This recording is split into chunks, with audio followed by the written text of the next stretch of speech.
पार्वती पते हर हर हर महादेव। महाकुंभ इस वक्त जो प्रयागराज में चल रहा है, वहां पर भूटान नरेश पहुंच चुके हैं। आज वो संगम में डुबकी लगाएंगे। खुद मुख्यमंत्री योगी आदित्यनाथ उनकी अगवानी कर रहे हैं। महाकुंभ में 100 से ज्यादा फॉरेन डिप्लोमेट्स पहुंचे हैं और 100 से ज्यादा फॉरेन डिप्लोमेट्स ने महाकुंभ में डुबकी लगाई है। एक अरब से जो व्लॉगर है वो भी आया हुआ है, मुस्लिम भी आते हैं यहाँ पर, वो देखने आते हैं कि इतनी बड़ी गैदरिंग को कैसे मैनेज कर लिया उत्तर प्रदेश यूपी सरकार ने।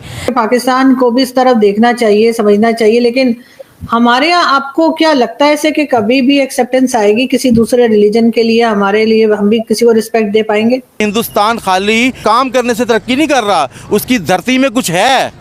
जहाँ देखे ना एक तीन दरिया मिल रहे हैं, तीन मिल रहे हैं, वहाँ रिवर से कोई नहा रहा है तो वो अमृत हो रहा है, ठीक है। हमारे तो 5 दरिया मिल रहे हैं और वहाँ गांधी मिल रहा है सारा, उधर तो कोई स्नान करने नहीं जाता। इंडिया कभी भी कोई हमें इंटरनेशनली एम्बैरस करने का मौका जो है ना वो हाथ से जाने नहीं देगा।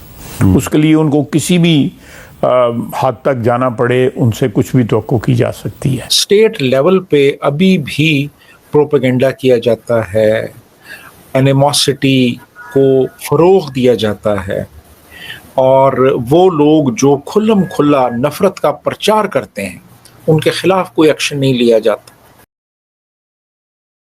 दोस्तों, कुंभ मेला में दुनिया भर के बड़े बड़े सेलिब्रिटीज भारत आ रहे हैं और इतना में ही अब भूटान के किंग भारत आए हुए हैं, जहां पर उन्होंने प्रयागराज में उतरा और इसके बाद महाकुंभ मेला में जा करके स्नान किया और इसके साथ साथ उन्होंने सनातन धर्म के नारे भी लगाए, जिसे देख करके पाकिस्तान और अन्य जितने भी कट्टर इस्लामिक लोग हैं वे सब जन बुल करके राख हो रहे हैं और वे कह रहे हैं कि धीरे धीरे करके सनातन का प्रभाव पूरी दुनिया भर में पड़ रहा है और दुनिया भर के बड़े बड़े पॉलिटिशियंस, वर्ल्ड लीडर्स भारत आ रहे हैं, कुंभ मेला को बढ़ावा दे रहे हैं, जिससे इस्लाम को भी खतरा है।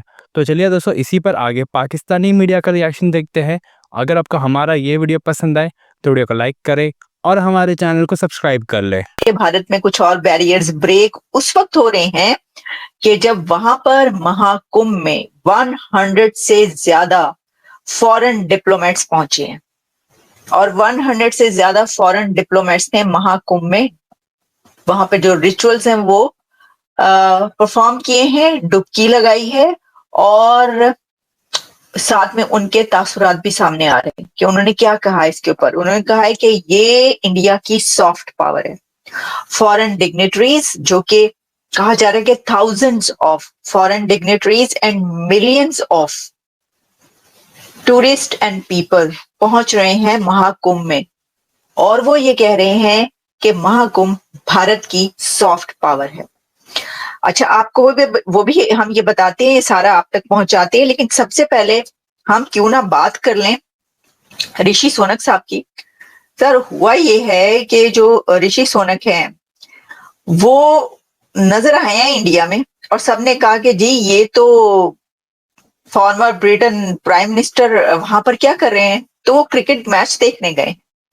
वो क्रिकेट मैच देखते हुए हमें नजर आए हैं मुकेश अंबानी साहब के साथ। हाँ जी, ये देखें, ये जनाब बैठे हुए हैं मुकेश अंबानी, आकाश अंबानी और यूके के फॉर्मर प्राइम मिनिस्टर ऋषि सोनक, और वो देख रहे हैं क्रिकेट मैच। अच्छा, और साथ में जो है ये देखें, ये आपको नजर आएंगे ऋषि सोनक इंडिया की सड़कों पर, गलियों में क्रिकेट खेलते हुए वहां के नौजवानों के साथ और भारत के बच्चों के साथ जो है वो क्रिकेट खेल रहे हैं। बहुत सारे मेले होते हैं, हमारे मुसलमानों के हज होता है, अराइवेंट के इज्तिमात होते हैं, ठीक है, और पॉप मतलब क्रिश्चियनों के भी बड़े बड़े इज्तिमात होते हैं, मगर इससे बड़ा इज्तिमा कोई नहीं होता। ठीक, मैं कहता हूँ कि इंडिया हर चीज़ में अब आगे जा रहा है। देखें, वो हर चीज़ को कैश कर रहा है, अपने कल्चर को कर रहा है। हम यहाँ कोई इज्तिमा करते हैं, कोई जलसा करते हैं, पैसे लगाते हैं, हमें रिटर्न कुछ नहीं मिलता। तबलीगी जमात का जो इज्तिमा होता है 10-10 लाख का होता है, मगर हमें रिटर्न कुछ नहीं आता। ये वाहिद इज्तिमा है कि जो 7.5 हज़ार करोड़ लगा के 2 लाख करोड़ आमदन तो किस कोई इंडस्ट्री लगा के भी इंसान नहीं कमा सकता इतनी जल्दी। एक माह में कोई मतलब है कि जहाज बना के भी नहीं कर सकता। कोई भी ऐसा काम नहीं है कि जुए में भी नहीं है इतने पैसे जीत सकता जितने वो ये इस पे कमा रहे हैं। तो कल्चर और मेले की बात करें, कुंभ मेला, ये मेला बहुत बड़ा है। जैसे अंकल ने कहा कि अक्सर मैं भी ये सुनती हूँ कि तुम मुझे कुंभ के मेले की बिछड़ी हुई बहने लगती हो। मतलब कि पहले तो फोन नहीं होते, तो जो बिछड़ जाता था इस मेले में वो बिछड़ गया।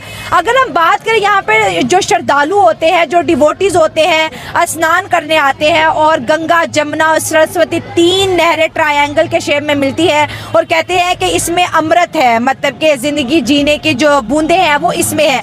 अगर सनातन धर्म की बात करें, क्योंकि मैंने आज इसको बहुत ज़्यादा पढ़ा है, इसकी हिस्ट्री को पढ़ा है, तो सनातन धर्म तो बहुत ही पुराना है, 10,000 साल। और इस्लाम को अगर देखा जाए तो 1400 साल, पाकिस्तान को बने 78 साल हो गए। अगर ब्रिटिश दौर की बात करें तो अंग्रेज भी इस गैदरिंग से डरा करते थे कि इतने बड़े मेले की गैदरिंग अगर हो गई तो कहीं मुल्क के अंदर सिविल नाफरमानी की तहरीक ना उठ जाए। देखिए, शायद हमारे नबी ने भी इस मेले को फॉलो किया हो। क्योंकि जब आप गैदरिंग करते हो तभी कुछ मिलता है। अभी वहां से कुछ मिलता है तो लोग पागल तो कोई भी नहीं है ना। 10 करोड़ लोग, 40 करोड़ लोग वहां जा रहे हैं, स्नान कर रहे हैं, तो अल्लाह की मर्जी। मेरा ख्याल है हम तो उससे महरूम हो गए हैं। हम पाकिस्तानी तो नहीं उसमें स्नान कर सकते ना। हम तो देखें, यहाँ किसी के पीर का पता चलता है, बाबे का पता चलता है, फलान नदी में जाके नहा लो, आपकी खारिश खत्म हो जाएगी, फलान नदी का पानी पी लो, आपके गुर्दे ठीक हो जाएंगे। ये बाबा कहते हैं, ये बाबा कहते हैं, और हम खुद गए हैं। ठीक है। और सेवन शरीफ में गंदा पानी है, वो उनका गंदे चश्मे का लोग वो भर के बोतलें लाते हैं, दवाई के तौर पे इस्तेमाल करते हैं। उनका ईमान यकीन है कि इससे हमें शफा होगी। तो मेरा ख्याल है कि हमें भी स्नान करने जाना चाहिए था और हम भी शायद पवित्र हो जाते, पवित्र भी हो जाते और शायद हम गुम भी जाते और फिर मिल भी जाते। और बाद में कुछ अरसे बाद, मैं तो कहता हूँ कि पाकिस्तानी घूमे हुए अच्छे हैं। हम घूमेंगे जाके, कुछ अरसे बाद जब मिलते हैं तो बड़ा मजा आता है। तो हम तो आप घूमना चाहते हैं उस मेले में? हम घूमना चाहते हैं, हर बंदा घूमना चाहता है। हर बंदा इस टाइम पाकिस्तान में भाग रहा है, घर वालों से भाग रहा है, भाइयों से भाग रहा है, अपने मुल्क को छोड़ के भाग रहा है। ये तो मजाक की बात होगी। जैसे हम कल्चर की बात करें, सनातन धर्म के, अगर हम रिचुअल्स की बात करें, वहाँ के जो फेस्टिवल्स की बात करें, तो दुनिया से लोग आते हैं। जैसे आप बात कर रहे थे कि एक अरब से जो व्लॉगर है वो भी आया हुआ है, मुस्लिम भी आते हैं यहाँ पर, वो देखने आते हैं कि इतनी बड़ी गैदरिंग को कैसे मैनेज कर लिया उत्तर प्रदेश, यूपी सरकार ने। 10,000 करोड़ एक टाइम पर, अभी तक देखा जाए तो सिर्फ 30 के करीब जो है लोगों की डेथ्स हुई है।